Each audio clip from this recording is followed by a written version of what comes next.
Мұхтар Әуезов «Қорғансыздың күні» аудиокітап нұсқасы. С қаласының оңтүстігін жайлаған елдің қалаға қатынасатын қара жолдың үстінде Арқалық деген тау бар. Даланың көңілсіз ұзақ жолында қажып келе жатқан керуенге Арқалық алыстан көз көрініп, дәмелендіріп тұрады. Жолдың аузында көлденеңінен созылып жатқан тұрағы 10 шақырымдай болғанмен, енсіз кереге сықылды жалғыз тау. Не бауыры, не сыртында сыртық жел жоқ, басқа-аяқ. Арқалық жағдайы жалғыз қабат болған соң, ыстық қыс күнінде жел терісінен соқса да, оңынан соқса да паналығы жоқ, азынап тұрады. Қыстың басынан екі жағын қаралып, жұмыртқадай қылып тегістеп тастайды. Сондықтан өзге жер ашық болып тұрғанда Арқалықтың бауыры көбінесе бораннан босамайтын. Алыстан қарағанда Арқалық бұдыры жоқ жалаңаш, керуге аса көңілсіз. Жыл сайын қыс басынан қарлы болып, малға панасы жоқ болғандықтан бауыры жайлаған ел маңын өлтіріп, өзге ел аман отырғанда шолақ жұрттың құжығынан құтылмайтын. Сондықтан бауырын мекен қылған ел көбінесе кедей болады. Бұл жерді мекен ел қылған, ерте күннен аталарының қонысы болғандықтан және басқа жерге аударарлық жайлы жер жоқтықтан құдайына жылап отыра беретін. Бұлардың жалғыз-ақ медеу қылатыны Арқалықтың егіндігі еді. Бауыр сыртынан шама тұтас көлелі жер болғандықтан үй басының салған белді жырымды бөлтінтек егінді тәуір болып шығып, ұзақ қысқа қорек қылатын сол болушы еді. Арқалықтың бұл айтылған жайлары оңтүстігін жайлаған уақ пен көшсіз 3-4 болыс елге белгілі болатын. Бұған себеп Арқалықтың сырт елдер қалаға қатынасатын қара жолдың үстінде болғандығы. Өткен-кеткен керуен ұзақ жолда не көлігін талып шалығып, не өзі шаршап қашып келе жатқанда қадаулы қонақылық, не түстік жері Арқалық болады. Арқалықтың жолы асатын кезеңі Күшікбай кезеңі деп аталады. Күшікбай Арқалықты қыстайтын 5-6 ауылдың атасы. Өзі батыр болған адам дейді. Дәл қара жолдың аузында Арқалықтың бірі кішілі биігінің басына тастан үйген оба секілді жалғыз мола бар. Сол мола Күшікбай батырдікі. Кезең де сол себепті Күшікбай атымен аталған. Күшікбайды кім екендігін, басынан қандай дәурен кешкендігін әлі-бері өтіп жүрген керуеннің көбі білуші еді. Оларға білдіретін заманның шежіресі дәурен өтіп кедейлік басқан, көңілсіз салқын өмірге түскен кәрілер болатын. Бұдан соңғы білушілердің көп өткен-кеткен керуенге көп сөйлесіп тағыланған. Ауыл иесі болған соң алдынан ешкім шақпай, жаман әдеттеніп өтірікшілеу адамдар болатын. Бұлардың көбі әңгіме айтудан бұрын азырақ шарт керек қылушы еді. Алдымен күндізгі мазасыз суық пен қар басқан көңілсіз елсіз даладан құтылған болу керек. Өнбейтін азын-аулақ малдың соңынан жүріп, әрі іш пыстырып, әрі қинаған бейнеттен серпіліп, күн бата үйіне келуі керек. Екінші көлігіне өзіне азық сұрап шығын шығаратын жат керуен жоқ болсын. Сол кезде үйінде бірлі-жарым көңіл сүйетін сырлайтын қонағы болады. Ақсақал мал қоралап болып жайланып шайын ішіп, қазан аспанның аузында кедейде жатылдап, кейде лапылдап жанып жатқан отты көріп, бұрқылдап қайнап жатқан еттің иісі мұрнына келіп отырғанда серпіліп әңгіме айтатын. Жолдан қашып келіп, тынығып жантайып жатқан салбыраңқы күңгірт пішіні жолаушылар бастарын көтерсе де, жарым-жарты қалғи отырып әңгіме тыңдаушы еді. Міне, осындай көңілді жайдың бірінде өткен күндердің көп әңгімесі еске түсіп отырушы еді. Әңгімеші ақсақал сөз арасында Күшікбайдың тарихын сөйлеуші еді. Күшікбай батыр 21 жасында дүние салған екен. Ерте күннен жортуылға аттанып, уақыттың көп батырларының арасында бұғанасы қапқандағы қарамай, талай қиын қыстауда ақыл тауып, қажымай қайрат ерлік көрсеткен. Осындай өнерінің арқасында ерте күннен батыр аталған екен. Соңғы жылдарда көздеген мақсаты қолбасылық болып, аяғына оған да жетіп, егескен елінің кегін алып егер қылып жүргенде шешек шығыпты.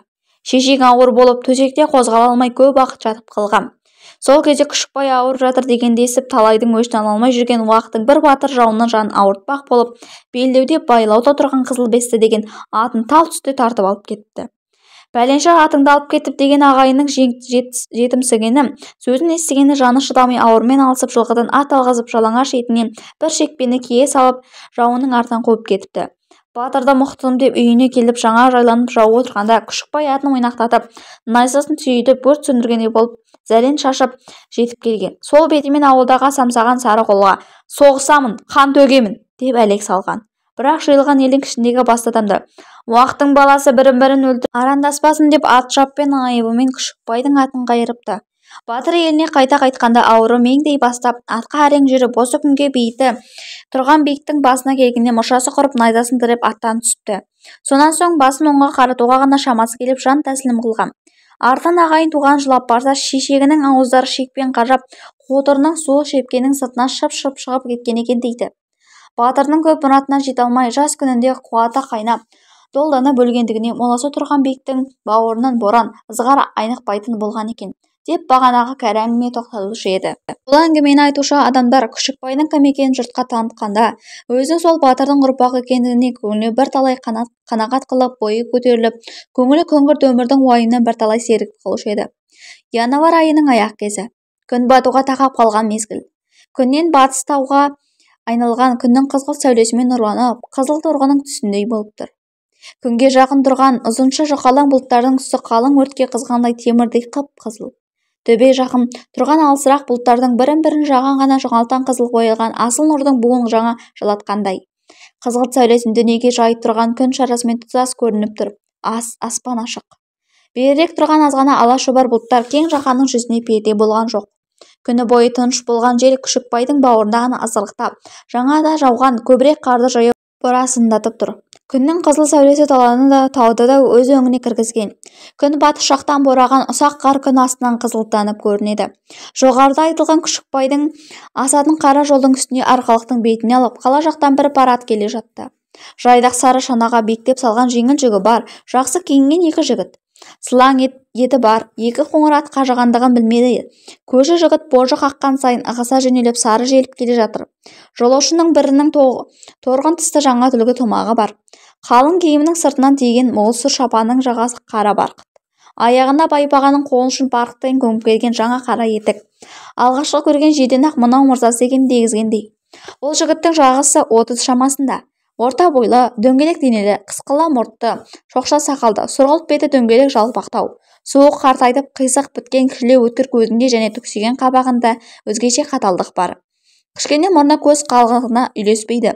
Бұл адамның күлгендігі пішіне құмарлыққа көп салғанғандай білдіріп тұрады. Бұл жігіт жының болысы Ахан мырза қалаға қазынаның алымын салуға барып, жұмыстарын түгел бітіріп үйіне қайтып келе жатқан беті. Қасындағы Қалтай ерте күннен жанынан тастамайтын жолдасы. Ақан болыс болғаннан бері қарай атшабар қылып, бұрынғысынан да жақын ұстайтын. Қалтай аса пысық, сөзге ұста қалжың ғой, әсіресе Ақанның түндегі жүрісіне өте ыңғайлы, әрі жылпос, әрі тілді ер жігіт еді. Ақан күні бойы жолда көп сөйлемей, бір нәрсені қадалып ойланғандай болып отырды. Бірақ түп-түс терең ойдың түйінін шеше алмай отырған кісінің пішініне түскенмен, Ақанның ойы қай жерде жүретіні белгілі еді. Ол көбінесе осындай қадалып ойланғанда, қиялданғанда әрдебір сұлу әйелдің суретін тауып алып, соған пәлендей деп сөйлесіп әзілдессем, соған қалып құшақтассам, сүйсем деп оны ермек қылушы еді. Қалтай мырзасының не ойланатынын білсе де, ерте күннен жалтаң болып өскендіктен ашуланып қалама деп қорғалақтап, жанын ауыртатын сөздерді бұндай күйде айтпайтын. Сондықтан Ақан үндемегенде о да үндемей отырады. Жолаушылар күні бойы тоңбай келсе де, кешке жақын күн суытыңқырап, Күшікбай бауырының ызғырығы қатайған соң тоңызи бастады. Божы ұстап отырған Қалтай бетін уқалап, кішкене қозғалып, Ақанға қарап, батыр-ау, мына Күшікбай мені өлтірген шешек, осы жық қаласы дей ме? Немене, бір емес екеміз ызғырықтайды да тұрады деп күлді. Ақан да түсі де жырнақтап күліп, аз сергіп қалды. Уақыт өткен соң тағы үндемей, күні бойғы әдетіне тұнжыраса бастады. Осылай алыс жолдан жалығып, тоңып, ығып келіп, қырындап келе жатқан жолаушыларға Күшікбай кеңіздің түбінде бір жіңішке қара сызық секілденіп, қанайдың жалғыз қорасы көрінді. Ұзақ жол қашытқан жолаушылар осы болымсыз кішкене сызыққа қарап қонаққа келетін үйдің әртүрлі көрінісіз жайларын есіне түсірді. Бұрынғыдан да тұнжырайды, көңілсіздік молайды. Қанайдың қорасы керуен қасына келгенше шейін жан иесі мекен екендігін білдірмейді. Иесіз аңырап ұмтылып қалған бір деңе секілді. Қорадан жарты шақырымда жерде басы қара қожалақ болып кішкене төбешіктің үстіне томпайып жатқан бір үлкен кісінің, бір баланың бейіті бар. Жолаушылар өтіп бара жатып әлгі бейіттерге қарап, ауыздары күбірлеп, тоңған қолдарын көтеріп беттерін сипадап бата қылды. Күшікбайдың басын соққан боран жаңадан шыққан бейітті қармен көміп, қараушының көзіне тез жасырудың қарекетін істеп жатыр. Иесінің дүниеге келген сезгідіретін ақырғы белгісі томпиған бейіт аз уақытта жоғаламақ, із бітпек. Таудан аса соққан жел бейіт тұрған төбешіктің басында әсіресе қатты ызғырықтанады. Бейіттің тау жағынан топырағын ұшырып, екінші жағына жалағын қармен басып жатыр. Аз уақытта бейітті түгелмен көмгендей, кейде себелеп сырғып өтіп жатқан ұсақ қар өзінің мейірімсіз, ырзасыз бірақ еркін бір куә екендігін білдіріп тұр. Бейіттен жарты шақырымдай жерде тұрған екі кішкене қора да бейіт секілді мүләйім пішінленген.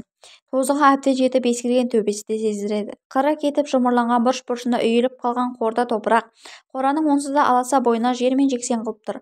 Жан-жағына үйілген қар қыс басынан бері күрелмегендіктен қораның үстіне шығып бір жалтап басып алған. Аз күнде қораның көзден жоғалтуға айналған. Бұл күйден аманырақ болған есіктің ғана кішкене ғана күрсені бар. Қыстау айналасының әлгіндей пішініне үстіне теріскей жаққа бұршағында бір қораның төбесі ортасына түсіп, таудан аса соққан боран әлгі тесттің үстінде ақ түтектеніп, біресе түтін секілденіп ұйытқып, біресе қиыршықтанған ұсақ қарынышке себезденіп төгіп, қораның ішін толтыруға тырысып жатыр. Тау жақтағы пішіні қораның ішінде бір-екі шошақтай ғана тапталған ас пішіннен бар. Бұнда сауырсын жотасының бәрі қар болған, бірақ бір арық қызыл торпақ және 2-3 жаман тоқты тұр. Қораның сыртына білініп тұрған осы секілді көңілсіз күйін көрген адам, бейшара, мынау қандай сорлының қорасы екен, деп еріксіз айтқандай. Оны ойлаған адам үйге кіріп, қораны мекен қылған адамдар көргенде әлгі ойының шындығына көз жетуші еді. Күндізгі біз көрген жолаушылар күн батып қой қораланған мезгілде осы қораның алдына келіп тоқтады. Жаңадан түсіп, үстерін қарын сілкіп болған соң, Ақан мырза қораның сиқын көріп көңілсізден: "Қалтай, осы үйге қайдан әкелдің? Кісі отырарлық жерде бар деймісің? Басқа үйлердің бірін қарамай", дейді. Қалтай атты доғарып жатып: "Үндеме, неге әкелгеніңді кейін білерсің", деді. Құлағына жайлы хабар тиген соң Ақан үйге кіруге асыға бастады. Аты доңғарлады. Енді қонақтар қараңғы қораның ішіне кіріп, қабырғаны сипалап жүріп есікті тауып алып үйге кірді. Үй, ауыз үй, төр үйде ретінде салынған 2 бөлмелі екен. Бірақ ауыздағы бөлме затында үйге арналып салынса да, қазіргі қалпында үйліктен шығып, әрі шошала, әрі қораның міндетін атқарып тұр. Үйліктің белгісі терезенің жалғыз әйнегі жапсырып қойған тесіктен және жылпылдатып от шығып жатқан бір бұрыштағы кішкене қазан аспадағы ғана білінеді. Іші қараңғы, бұрыш-бұрышына аязданған қар қабырғасы қара балшықпен сыланған кір. Төбесіне жапырған сарғауыл қарайған түсі ұстан қап-қара. Терезе жақтағы бір бұрышында жаңа туған бір қозы және арқасының киесін ағып қойған бір арық қызыл торпақ тұр. Төр үйдің іші бұдан гөрі аз көңілдірек. Көп тұрғандықтан май болып кірлеп қарайып кеткен кішкене тар тесіктен кіргенде оң жақ бұрышта ешбір сәнсіз ретсіз үйіле салған үлкен пеш бар. Одан жоғары баяу көшкірген ағаш төсек. Үстінде хаты, қолмен жиылған сұрғылт түсті көне тоздау 2-3 көрпе жастық. Есікке қарсы төрде кішкене жұқа аяқтың үстінде 2 сандық. Үйдің қалған жерінде бөтен ешнәрсе жоқ. Төр дегені 2-3 кез ғана жер, жайылған ызы құрылым киіз екен. Соның үстінде бір-екі ескілеу сырма, үй ішінің барлық жасауы осы. Бұл үйдің де қабырғасы көп жылдардан бері сыланбағандықтан әр жеріне қара балшығы шығып кір болып қожалақтанып тұр. Пештің де өне бойы не күйе немесе қожалақ болып кей жерінің кәріні сынған, о да тозыға жеткен білдіргендей. Оңтүстікке қараған 2 көзі жамылған кішкене терезеге тау жүрек гуілдеп соғып, әр жеріндегі тесігінің тыстағы суық болып буу ретінде кіріп тұр. Көздерінің бәрі қырау басқан аппақ. Пештің қырында тұрған кішкентай жалаңбас лампының жылдап жанған болымсыз жарығы үй ішінің қараңғылығын зорға жеңіп, аз ғана елпілдеп күңгірт қызыл сәулесін түсіреді. Бұл үйдің барлық жаны 3-ақ әйел. Пештің жанында бір-біріне тығылып бүрсиіп отыр. Әйелдердің біреуі 80-нен асқан, кәрілігі әбден жеткен кемпір, екіншісі 40-тан шамасындағы әйел, үшіншісі 13 жастағы қыз. Кемпірдің жасы қартайып, қуаты азайғанда шын болса да бетінде ерекше бір қайрат білінеді. Еркек пішіндес кесек. Үлкен жалпақ маңдайлы қошқар тұмсықтау келген үлкен мұрынды, тақырлау сұйық қабақтың астынан көрінген кішкене өткір көзі қажыған салқын жанармен жалтылдайды. Маңдайы мен 2 ұртына түскен қатпара, қалың терең әжімдері өмірдің талай қайғы, талай бейнетіне куә. Бұл кемпір осы үйдің қазіргі қожасы. Ана елдің біреуі келіні, біреуі сол келіннің туған немере қызы. Келіннің пішінде не жақсылығынан, не жаманшылығы айғақ болған орасан белгі жоқ. Орта пішінді, орташа жаратылған адам тәрізді. Бірақ бұның пішінінде де өзгеден бөтен бір жаттық бар. Қадалғып қараған кісіге ол көрінетін. Тұңғиық қара көздері бір қараған жерден аумай, ылғи жансыздықпен қарап тұрғанға көзі түскен адам бейшараның кім екенін айырушы еді. Ол жаңа арада көзден айырылған су қараңғы еді. Бұл 2 әйелге ермек жұбаныш болып отырған жас қыз. Ол сыпайы нәзік болып өскен Ғазиза. Жіңішке сұңғақ бойлы, аз ғана секпілі бар дөңгелек ақсұр жүзі Ғазиза. Көрген көзге алғашқы жерінен-ақ сүйкімділігін сездіретін уыз жас. Жалғыз-ақ ұяң жұмсақ қарайтын қара көзінде және ылғи шытынаған кірбеңдеген қара қабағында қалың уайымның салған ізі бар. Пішіні мұңды жүдеу. Жас басына орнаған қайғы жүрегіне жегенде дерт сығынап шығып тұр. Бұл баланың уайымы не? Уайымы сол үйдегі 3 әйелге ортақ болған жесірлік, жетімдік. Бұлардың басына тағылы дауылы жаңада ғана соғып өткен. Қораның алдындағы жас бейіттер сол ауылдың салдарынан туған. ол әйелдердің қуанышы қызыға да үміт қорғанында сол суық қабырға өліктерімен бірге көміп келген. Ол қабырда жатқан Ғазизаның әкесі Жақып және жаны туысқан жалғыз кішкене бауыры Мұқаш. Осы бүгінгі кештен бір ай бұрын әкесі мен бауыры қабат жығылып сүзек болды. Ғазизаның ағам өлсе күнім не болады деп күнді түсініп бірдей тыным алмай, Құдайға құпия сыбырлап, оңаша жерлерді тыстап жүріп өксіп-өксіп жылағаны кейбір әжесінің мойнына бұрғаш салып, атай бабасының әруағына жалбарынған себеп болмай екеуі де өлген. Иесіз қорада қуатсыз қорғансыз үш әйелдің құлазып зарлап қалғанда маңайынан жиылған көрші-қолаң Ғазизердің сүйегін шаншып өңі қашып, көзінен ыстық жас тамшылап кетуші еді. Бұл бала жасынан көкесінің жалғыздығын, ағайындарының достығы жоқ қатылдығын ойлап сыртынан шығарып ешкімге айтпаса да, сол әкесіне жаны ашып тілеуін өскен. Ол көңілді болған уақытта бұл деде көңілді қуанып отырушы еді. Жасынан сезімді бала зерделігімен әкесінің жалғыздығын, шаруаның нашарлығын ұғып, соған қолына келгенше көмек қылғысы келіп тұратын сезген соң, үй ішімен түгілі Ғазизаны әлпештеуші еді. Бұрын әкесі тартатын ауыртпалықтың бәрі бұл күнде Ғазизаның өзі басына түскен. Еркек істейтін шаруаның бәрі де өзі істейтін болып, әлі келгенше үйінің барлық шаруасын ұстап тұрған өзі. Соңғы аз уақыттан бері бұл қызметінің үстіне тағы үйіндегі бар шаруасы, жұмысы масыл болып мойнына мінді. Бұрын тыстағы шаруасында көмегі тиіп, үйіндегі барлық шаруаны жайлап отырған шешесі 20 күннен бері көзінен айырылып соқыр болды. Жақыптың тірі кезінде көзі анда-санда ауырып қалып шөп түсті, көзі ауырып болдым, жерге асқынып кетті деп жүре беруші еді. Жақып өліп көп жылаған соң сол көзі аз күнде су қараңғы болды. Үй ішінің қайғысы бұрынғысынан да асты. Жетім жесірге ес болып отырған кемпір басынан қара тұман айықпай, үсті-үстіне қайғы жауып, қабат қаза көрген соң Құдайға тағдырға нанған көңілмен бір уақыт шын жалбарынып, назаланып: «Құдай-ау, не кінә сұмдылығымен осындай қазаға душар қылдың? Не жазығым бар еді?» деп меңіреу дүниеге сұрақ қоюшы еді.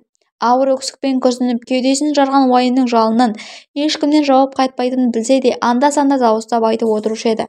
Ғазиза да шешесімен қосылып, жүректерін жеген қайғыларын сыртына шығарып сөйлескенде, бұрынғы өткен күндерін сағынушы еді. Кемпір оны да еске түсіріп, ол күнде бір дәрмен екен ғой. Жақып тірі тұрғанда кімнен кем, кімнен қор едім деп аһ ұрып алып, ендігін айтсаңшы, тістететін аузында, ұстағанын қолында отырып деп үнсіз жылайтын. Күндегі әдетпен белгілі уайымның соңында бейшара әйелдер отырғанда ауыз үйдің есігі ашылды. Үшеу бірдей «Бұ кім?» десіп есікке қарағанда бұлар отырған үйдің есігі де ашылып, үйге күлгі тымақ жақсы киімді киген екі қонақ кіріп келді.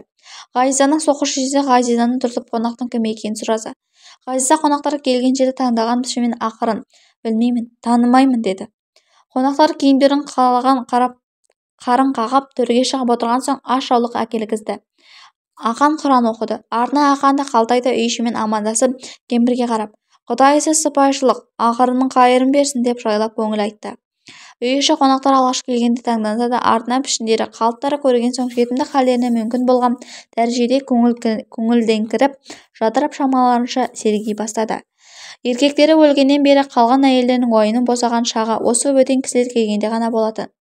Одан басқа уақытта үшеуі үйде оңаша отырғанда жетімдік, жалғыздықта, қорғансыздық, сорлық та көздеріне айқын көрініп, көңілдеріне мұң мен зармен айықтырмаушы еді. Сол ретпен қазіргі қонақтар келгенде қабақтары жадыраған себеп осы еді. Қонақтар шай ішіліп жайланып болды. Кемпір ауыл ақсақалы басты еркектерше қонақтармен әр нәрсе жайынан жақсы сөйлесіп отырды. Кемпірдің байсалды сөзімен қонақтарын құрметтегісі келіп отырған ықыласын және қайратты жүзін байқаған соң Ақан да әр нәрсенің жайынан сөйлесуге жалықпайтын сияқтанып отырды. Басында қала жайынан, ел жайынан қысқа-қысқа хабардар айтып отырған Қалтай еді. Шай артынан екі қонақ көбінесе кемпір сөзіне құлақ асып отырды. Кемпір қонаға бір елдің болысы болған соң, оның үстіне сөзін салмағы бар жуан ауылдың баласы болған соң, екінші әрлі-бері өткенде бірде-бір болмыс, бірде сөзім ісім түсер деп өзінің баласы өлгеннен бергі жайын білдіріп қоюды ойлады. Осы оймен өзінің жай-күйін айта бастады. Кемпірдің әңгімесі шешен ұғымды тілмен ұзақ айтылды.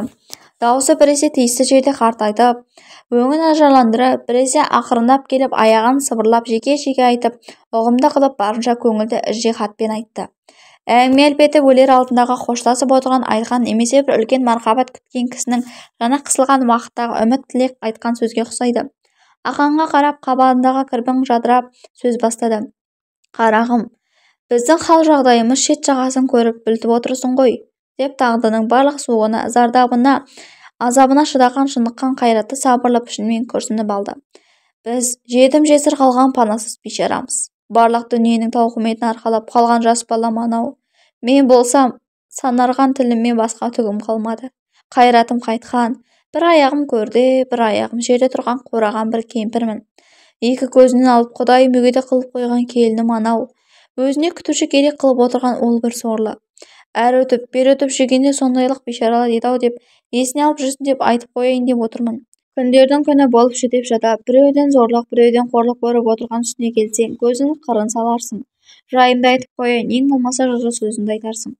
Бөтен елдің жұмасына не сөз айтсам демессің. Сендердің сөздеріңді тастай алатын уақыттың баласы жоқ қой. Бұл арада отырған елде адам секілді адам бар ма? Ұрғашы секілді жыбырлаған ұсақ, қорыққаны ғана жауап беріп, қорықсаған айтқанын істейтін сұмдар емес пе? Міне менің Жақыбым өлгеннен 2 ай болды. Біреуі туысқан болып, екен қайда үйімізге келсе шетінен тысырайып жуансып келеді. Ылғи жетім жесір деп қызығып анталап бір нәрсемізді аузына түсіргісі келіп тұрады. Мен сорлы, балам өлгеннен бері солардың көрген зорлығымды айтайын деп отырмын. Жақып өлді. Одан бір жұмадан кейін жығылғанның үстіне жұдырық деп мұқашым өлді. Күндіз-түні жауда болып есеңгіреп отырғанымызда енді бұл үйдің еркектері кетті. Ылғи ұрғашы үй болып отыра алмайды. Дүниесін бөліп аламыз. Қатындарын әрқайсымыздың қолда-қолымызға аламыз деп балаларымның бет топырағын жасырмай жатып соқ сөз жүргізді ғой. Баламның тірі күнінде ағайын ішіне жағын көріп, бауырына тартып қолына түскен азын-аулағын жатырсып жүріп беріп жүрген жар дегенде жалғыз сенген Ысмағұл не қылды? Жақып өлгенде бата қылушылар ғана қойын сойғанмын деп бұқашым қысылып жатқанда далада ет таусылса сойып аламыз ба деп жүрген жалғыз ту қойым да кетті ғой. Мына келінім шаруаға ие болатын кісімсін. Қоқақтамасын, одан да Жақыпты жолықтауын білсін, маған ие болам деп жүрме өзі деп айтады дейді. Менің балам тірі болғанда соның тіршілігін ажуғал етіп телміріп отырушы еді. Балақтағы биттің басқа шыққанын көрмеймісің? Бұлар үшін қарағым не көрмеді. Дей келіп қабағын көтеріп күрсін алып, сол тірі болса маңына келерім еді. Бәрінің де боғын жуғып, жақсысын асырап, жаманын жасырып, адам секілі қылып осы ауылда адам қатарына қосқан сол емес пе еді. Жоқтығына қарамай үйін базар, төзін той қылып, думан қылып отырудан босаушы ма еді. Момындағы ақ биязы сыпайылығы қандай еді, топырағың торға болғыр қарағым. Мына жамандардың ішінде оның тырнағы татитыны бар ма? Жақым осы жолы ауырғанда, солардың кеселінен ауырған жоқ па? Менің қайынның Мылжың, Дүйсен деген баласы бар ғой. Қатынша жабырлағаның басқа істейтін адам сияқты мінезі жоқ. Жанынан асқан дүние қоңыз. Үйіне бір қонақ келсе, соған асқан бір жілікке жаны шығып тыжырынып отырады. Үйіне қонақ қонған күні қатынына тыныштық жоқ. Жетті көп асасын, мені құртасын деп мыжиды да отырады.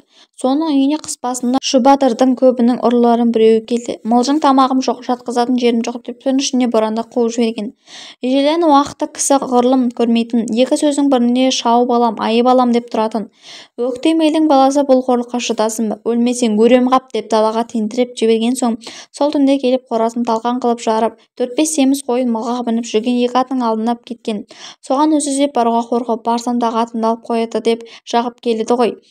Сенімен ол елдің басты кісілері таныс, сөзіңді тастамайды. Менің малымды кене қоя беріп отырмысың деп асылып отырып алды. Жер жебірінде жетіп ұрсып, Құдай сүйер қылығың жоқ. Қазан бұзар үй тентексің. Кісі қысатын айдының жоқ. Неменеден жуансыйсың? Бір күні болмаса бір күні керек ағайының жалғыз желегіңді аяйсың. Жуан болсаң, мықты болсаң, осы арқалықтың түбінде өткен кеткен біреумен ырысалып немеген отырсың? Дүниенің асты үстіне аударып, сенің болсынан оның ұрысы жуан болып отырған тобықтыға сенің жол үстінде тұрған жаман лашығың жүк болып па? Өтпес жарлық бойға қорлық екенін әлі күнге неге білмейсің? Деп жерден жалып жерге салды. Аяғында мойнына су құйылып, өзіңнен басқа сенерім жоқ деген соң әлгі иттің малын іздеп кеткен ғой. Табандағы 20 күн жүріп табанда таусылып бармаған кісі қоймай аяғында бар малын әкеледі.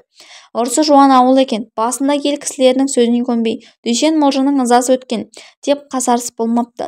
Онан соң елдің басшы адамдары мұнымен құда бол, айтпесе малың тимейді деген соң Мылжыңның 9-10 қызын ұрын ауылына соқталдай бір азаматқа бермек болып сөз байлап малын алып қайтыпты. Сол ұрымен осы күнде бал жаласқан құда болып отыр. Жақып сол жолда суып өтіп, өңі қашып қу шүберектей болып келді. Артынан немене 2-3 күн өткен соң қатты жығылып төсек тартып жатып қалды. Аяғы мінекей мынау болды. Жә, сол Мылжың осы күні не істеп отырды? Менің балам қолының ысқылдығына қарамай андаған-мыңдаған араласып ертеңді кеш қарап отырмай сауда қылатын еді. Біреуден атакөпір қылып алып, біреуге атакөпір қылып беріп жүретін. Кімге неге еріп жүретін білеміз бе? Қарағам кейде сыр қылып не істеп жүрсің деп саудасын жайын сұрағанда күліп, апа, сонда не қыласыз? Мен тірі болсам аштан өліп көштен қалам деймісіз? Деп жүре беруші еді. Бүгін басыма күн туған соң біліп отырмын ғой. Әйтпесе ішкен жегенің басқаны біліп пе едік. Жалғыз-ақ өтетіні бір күннің қолына қағаз қарындашын алып есеп-қисабын жазды. Қағазының есеп-қисабын көрсеткенде жұрттың айтуынша берісіне қарап алысына да бар екен. Балам дүние салып жүре берді. Артына қалған есептеп отырып қақ жарты мүздің жабдығымен берісіне шығардық. Осы күнде қолымызда қалғаны 10 шақты тұяқ, 3 қарын ғана қара. Елдегі аласына бұл күнде іздеп барар бізде дәрмен жоқ. Сонда жұртқа беретін берісінен есепке алып төлегенде өз елінің мәрден деген пұшығына бермек 3 қара сомасындай борышы бар екен. Әлгі құрғыр ойымыздан шығып кетіпті. 10 шақты күн болды, сол келіп малын сұрап жүр. Біздің қолымызда қалып отырған азын-аулақ малы мынау. Одан бейіткесек шұбырып кеткелі біз отырмыз. Қарағымның мойны қарыз өзі жинаған азын-аулағын өзінің сауабына аяйын деп отырғаным жоқ. Жалғыз-ақ дүниесі құрғырдың тарлығы жалтан көз қылып өлтіріп барады. Елден баланың аласысын жиып алғанша деп сөйлессем, жай жапсарымды айтсам, пұшық тоқтайтұғын. Бірақ соны маған сөйлестірмей әлі Дүйсен деген мылжың бар. Таға толып жүрген бөрала секілді туысқандарымыз бәрі бас қосыпты. Сөйлескен сөзі мынау: Мәрден Тобықтының жуан ауылының кісісі. Ол ақысын сіңіртпейді, және ол Жақып үйінің жай күйін біліп отыр. Оларды жылатып ешнәрсе алмайды. Түбінде осының пәлесі бізге түседі. Басы аман, малы түгел. Жақыптың отына бірге күйетін жақыны деп бізді ұстайды. Бізді бұдан басымызды аман құтылмасақ болмайды десіпті. Соған жазып отырған айналасы нетеші? Қарағым, айтуға ауыз бармайтын сұмдық. Тышқан өлгені мысықтың ойлағаны дегендей, енікісі қалғаны. Көзімнің қарашағы жалғыз ғайзамды жылатпақ. Кешегі Жақыптың аруағы лағынет оқымасын, Мәрдені де жылатпайық. Биыл бұның қатыны өлген, Ғазизаны соған берейік деп айтады дейді. Келесілердің осын естігеннен отырған балам зарлап қоя берді. Осы сөзі айтқан кемпір маңдайындағы жауыздың бәрін айтқын көріп, өздерінің сол жауыздың қолындағы бір ойыншық болғанын көріп, мазамен көзінің жас сорғалап ағып кетті. Ақан мен Қалтай бұл әңгіме айтылғанда жайлап шынтақтап жантайып жатып, анда-санда көздерін Ғазизаға жіберіп қойып, қадағалап қарап отырды. Кемпірдің сөзін жалықпай тыңдап отырса да, Ғазизаға қарай қалап пішіндері көңілдегі бір алаңдық пен іштеріне жасырған жат ойдың белгісі көрініп тұр. Ғазиза анда-санда ауыз үйге шығып отты қағыстырып және басқа әртүрлі ұсақ шаруаларды қарастырып келіп отырады. Қонақтар алғашқы келгенде киіз Ғазизаның қабағына әлі жадыраған жоқ. Жалғыз-ақ айрықша сыпайылығы және үндемей ақырын жүріп, баязылықпен істеген істері ішіндегі сырын сыртына шығармай жасыңқырап отырады. Кемпір қызарған көзін сүртіп әңгімесін қайта қосады. Ендігі даусы ашулы қатаң келді. Кешегі баламнан қалған жалғыз көзім бұл жылаған соң бізде не тақат тұрады? Бұны жылатқан соң қураған қу өмірдің не бағасы бар? Сол сөзі айтқызып отырған сұмдардан қарағадым. Осыдан басқа сөзі қолымызда не бар? Жыластық, аяғымызбен сонымен қойдық. Міне 2 күн болды, сол пұшық әлімге дейін кеткен жоқ дейді. Енді мына мұшының қатынына жеңгетай болып жүрсе керек. Менің қарағыма келіп айтады дейді. Шешелеріңнен жаның ашса Мәрдінге барған жөн емес пе? Сен жігіт болып осы үйдің жұмысын басқарып отыра аламысың?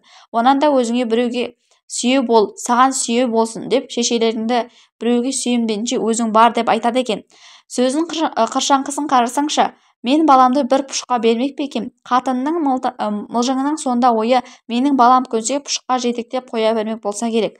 Қасиет бар ма оларда? Кәпірстан болмаса ойласайшы, менің үйім осы ауылдың үлкен үйі. Бүгін сол шаңырағыңа құруға айналып отырған мынау құрмағанда кім қалды? Бұл үйді жайын ойнаса тұмсығы тасқа тиетіндей болған жоқ па? Ендігі қала біз қалқиып, баламның ізін жоғалтпаймын, оны сақтап, бұқыранын үзбейміз деп соны ұқпайды. Ұқса да өзінің құлқыны үшін осыны айтқанды істетпеймін деп анталап, қолымыздағы азын-аулаққа көзін тұнып, соны бөліп алуға асығады. Әлгі менің баламды ана пұшыққа беріп жібермек болып жүргендегі ой не деші? Қарағым, бүгінгі дүниеге не болып қалып, қиылып осы азын-аулақ шаруаны ұстап отырған Ғазиза ғой. Осыны бірдеме қылып көзден таса қылсам, ана кемпір мен ана көзінен айылған қатын шаруасын ұстай алмайды. Мұнан соң бір малымен дүниесімен өз қолыма тиеді ғой дейді. Менің баламның жылаған оларға не керек? Жақыптың аруағы ырза болмай күнегірегеніне не керек? Қу-құлқынына қара ыза қырса болады. Мінекей, қас жаман қасындағы қарықтайды деген осы. Көрер көзге момын мүмәләйім болған ол мыжыңның іші осындай. Кеудесі тұтылған борсып жатқан бобықса болса болады, болмаса болмайды деп айтады. Ол ырза болса қатындарға сөз салмай баланы мінгестіріп қашып жібереміз дейді. Мінекей қарағым, осыны айтқылы отырған дұшпанның дұшпандығын ойлағанда онсыз да қаңғырып отырған басымызда мал да болмайды. Дүниенің барлық таршылығын ойлағанда ақылымыз алтыға, ойымыз онға бөлінеді. Осылардың осындай қорлығын ойлағанда осы жерде өле қалғым келеді. Кемпірдің көзінен тағы да жас монжақтап домалап алдына түседі. Құдайдың мен өз басымнан менің ұрпағымнан аяған қызығы бар ма? Жасымда шешем өліп, өгей шешемнің қолында қалып, жетімдіктің зарын өзім тартып едім.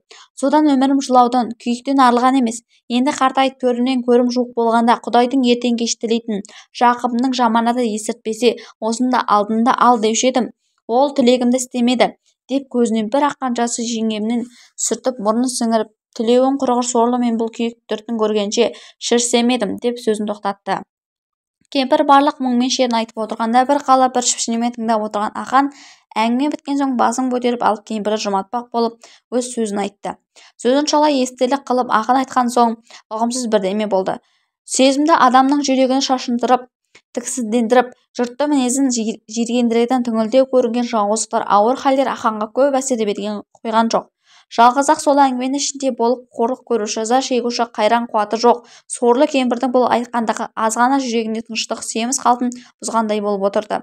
Бірақ күндегі өмірінде бұл секілді талай жауыздықты көріп, өз сондайлардың ішінде болып жүргендіктен, мына естіп отырған сөзінің бәрі көңіліне таныс, таңғаларлық тамашасы жоқ.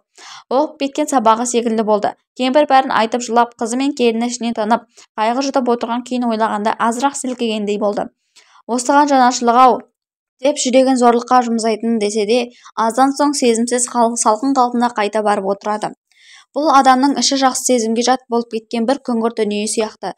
Өз басына келгені болмаса, бөтен кісінің басына келген ауыртпалық бәле болып көрінбейді. Оның тартқан қасіреті көңіліне қонбайды, сезіміне сіңбейді, тіпті ұғылмайды. Бұл сағатта кемпірдің жүзіндегі қалың уайым жүрегіне қандай толқын барлығын көрсетіп тұр. Әңгімесі аузымен тоқтаса да, көңілінше соның аяғы тағы да созып түкпірлей ойлап, қайғының қабат-қабат шыңына ақылмен кіріп отыр. Бұл уақытта ойлап отырғаны өтіп кеткен күн емес, алдында келе жатқан күннің жайы. Кемпір келешекте өз көретін ауыртпалықтың, қайғының бәрін де көз алдына анықтап келтіріп, ішінен осының бәрі көретінін рас, осындай азап қасірет тартатыным шын, деп басын иіп отыр. Бірақ адамның жүрегін пішінінен танитын кісі болса, кемпірдің жүзіндегі халді көргенде еріксіз бұл адам көңілмен құрметтегендей еді. Дауылдың қара бұлтындай әдейі басына арналып келе жатқан қайғы қасірет көрініп, соның алдында айласыз әлсіз күйде өзінің отырғанын біліп тұрса да, кемпірдің жүзіне үлкен сабыр бар. Күйіп пісіп жасқандықтан белгі жоқ. Сынбаған ажар, қажымаған қайрат, кең салған ерлік бар. Ақан ғайыздағы алғашқы кезде көп қарауына әлі күнге таныған жоқ. Кемпірдің көзінен өзінен ауғанда, көзін тек ғайзада болатын. Көңіліне орнаған ойы қараған сайын пішінмен мағыналдырып ғайзаға білдірмекте. Бірақ көңілі бұзылып жаманшылықтың бетін көрмеген ғайзаға ол қарсы тұруға жорғақ болды. Ол өз пішінімен еш нәрсенің белгісін берген жоқ. Ақан көп қарағанда ол қымсынып, қысылыңқырап, биязылығын сақтауды ғана ойлады. Біраздан соң ас пісті. Кемпірдің сыйламақ боп салғанына тәтті дәмір тауыр етті. Бірталай уақыт өтті. Қонақтар тамағын ішіп жайланып, біраз отырған соң жатуға ыңғайланып тысқа шығуға айналды. Кемпір қонақтардың әуелдегі сый көрген соң құрметтеген көңілмен ғайзаға: "Қарағым, қонақтардың атын шөп керек қой, өзің шам алып бірге шығып шөп алатын жерді көрсетіп бер", дейді. Ғазиза бұрын ойына ешнәрсе келмесе де, ақанның көп қарағандығынан сол арада сескеніп біраз үндемей тұрды. Аяғына шықпасына болмайтын болған соң шешесінің сөзіне зорға көніп қонақтардың артынан бода шықты. Ақан Ғазизаның үйінде отырғандығында ажарынан үміттендіріп еш нәрсе көрмеген соң тысқа шыққанда Қалтайға сыбырлап жасырын бірталай сөз айтты. Қалтай басын изеп сөзін мақұлдады. Ғазиза бұл оқиғаны көрген жоқ. Артынан біраздан соң Ақан қораның ішіндегі есіктің аузында қалып, Қалтай мен Ғазиза шам ұстап пішіннен қораның ішіне кірді. Пішен қораның бұл жері қораның ішінен қатынасатын жаңадан жиынып жүрген кішкене үңгір еді. Барлық кеңдігі бірақ кісі сыйғандай, төбесі аласа бір қуыс. Ғазиза шам ұстап ауызда тұрды. Қалтай пішеннің қораның ішіне кіріп, шөпке қарамай, үлкен жұмыс ол емес, басқа нәрсе екенін сездіріп, өңі өзгеріп, өтірік күліп, қуланып, әдепсіз мінезге түсіп, ойындағы дайындап алған сөзден сөйлей бастады. Ғазизаның алдында сескенген ойы Қалтайдың не айтпағын сезіп, қатты ашуланып, бір жағынан намыстанғандай болып сөздің аяғын бітірместен: "Сенің ойындағы сұмдығыңды білмей тұрмын ба? Аулақ жүр, мен сені мазақ қылатын кісің емеспін", деп лампыны жерге қоя жөнеле берді. Қалтай күтпеген сөз естігенде басындағы күліп отырған пішенін жия алмай, оның үстіне аңырайып аң-таң болып, ойына ешнәрсе келмей біраз тұрып қалды. Ғазиза сол бетімен жүгіріп екінші қораның есіктен шыға бергенде, есік алдында екеуінің сөзін естіп тұрған Ақан ұстай алады. Ғазиза әуелде үрейі ұшып кетіп, есін жиып алмай, ақырын көтеріп пішен қораның ішіне алып кіреді. Алтай шамды өшіріп жіберіп, қораның ішіне қарай кіріп қалады. Дүниенің қараңғылық басты. Ғазизаның үрейі ұшып, жүрегі тулап, есі шыққандай болып, сезімнің бәрі жоғалып, жалғыз-ақ құтылсам-ау дегенді ойлап, қайта-қайта қатты жұлқынып ұмтылды.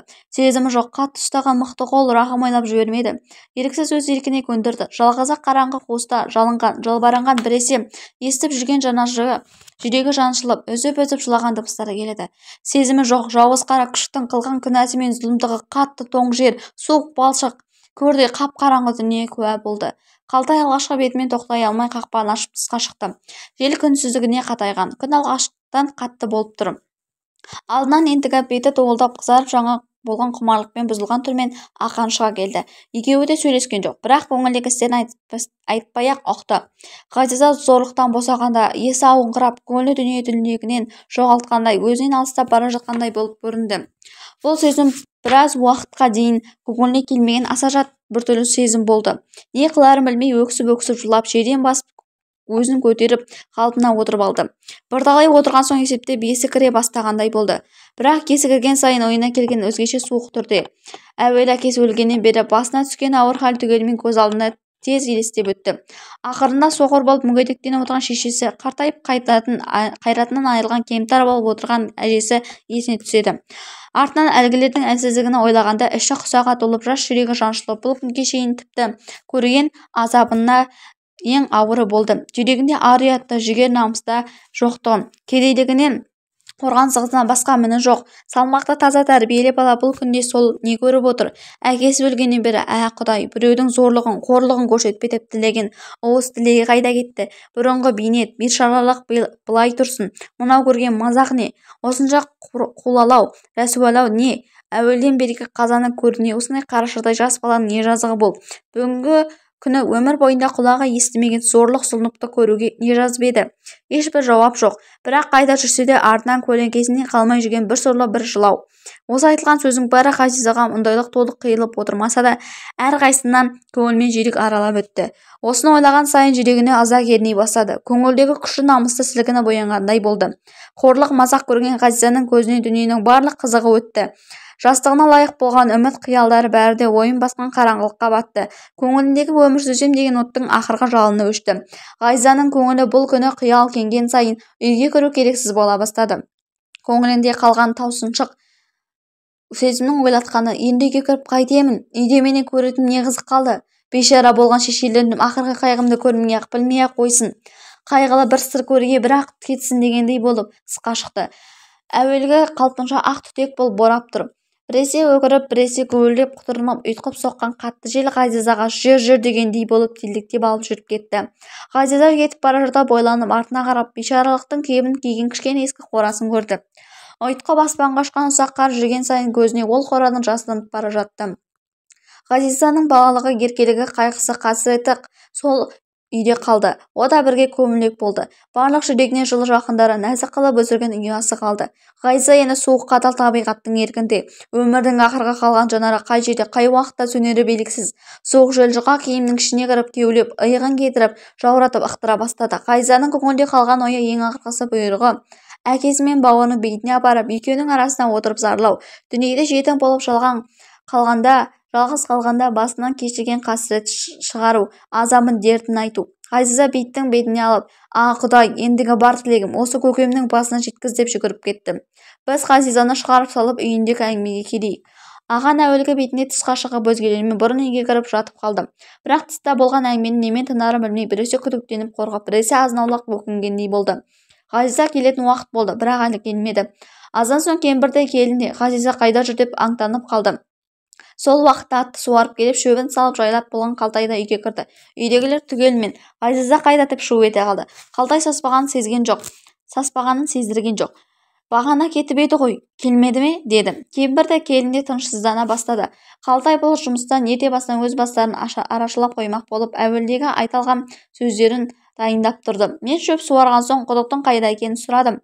Балаңыз көрсетейін деп қорадан бірталай жер етіп шықты. Күн қатты боран болып суық болған соң тоңып қаларсың деп оны қайта қайтардым. Құдықтың бетін алып үйге қайтарып жіберген едім. Әлде сонда қоран табылмай адасып кетті ме деп алардан бұрын сезіктенген тынышсызданғандай пішінге мінді. Кемпір мен соқыр ана ұшырып, қарағым-ай, үсіп кетер ме екен, Құдай-ай, тағы неге шыраттың десіп киініп тысқа шығуға айналды. Ақан да басын көтеріп Қалтайға: "Тысқа шық, айналаны қара, айғайлап дыбыста, тез бар", деді. Әлсіз киім-кетік әйелдердің бірінің артына бірі ұстап, өңдері бұрынғыдан да жаман бұзылып, құдайы қайта-қайта сыйынып, Қалтайдың артынан ере шықты. Түтеп тұрған боран Қалтайдың сөзін шынға шығармақ болып құтырып тұр.